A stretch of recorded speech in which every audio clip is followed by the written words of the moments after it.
राज्यसेवा मेन्समध्ये international relation पण part आहे आणि इंटरनल सिक्युरिटी पण आहे. आणि या दोघांशी संबंधित हा मुद्दा आहे.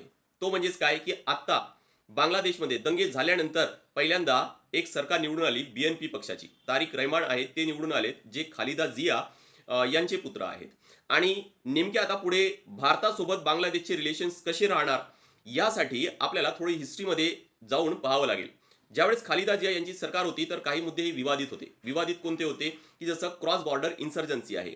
नॉर्थ ईस्ट, भारताच्या नॉर्थ ईस्टमध्ये इन्सर्जन्सी आहे आणि त्याला कुठतरी बांगलादेशमधून किंवा इतर बॉर्डर जे देश आहेत त्यातून कुठतरी खतपाणी घातल्या जात आहे, ही शक्यता वर्तवली जातात आणि त्यासाठी मग भारत आहे किंवा जे बॉर्डर फोर्सेस आहेत ते ऍक्शन घेतात. त्यामुळे हा मुद्दा एक विवादित राहू शकतो. सोबत भारतातूनच बऱ्याच नद्या आहेत त्या बांगलादेशमध्ये जातात आणि मग बे ऑफ बेंगॉलला मिळतात.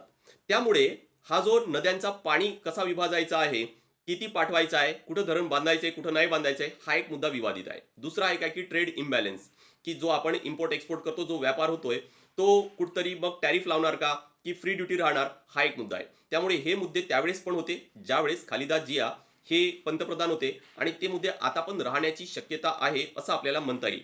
पण एक पॉझिटिव्ह न्यूज इथं पाहायला मिळाली आहे, की भारताचे पंतप्रधान नरेंद्र मोदी यांनी तारिक रहमान यांना कॉंग्रॅच्युलेट तर केलेलं आहे, है ना. आणि भारताने हे पण म्हटलंय की भारत जिथं लोकशाही आहे तिथं तर भारत त्यांचा सोबतीला आहे.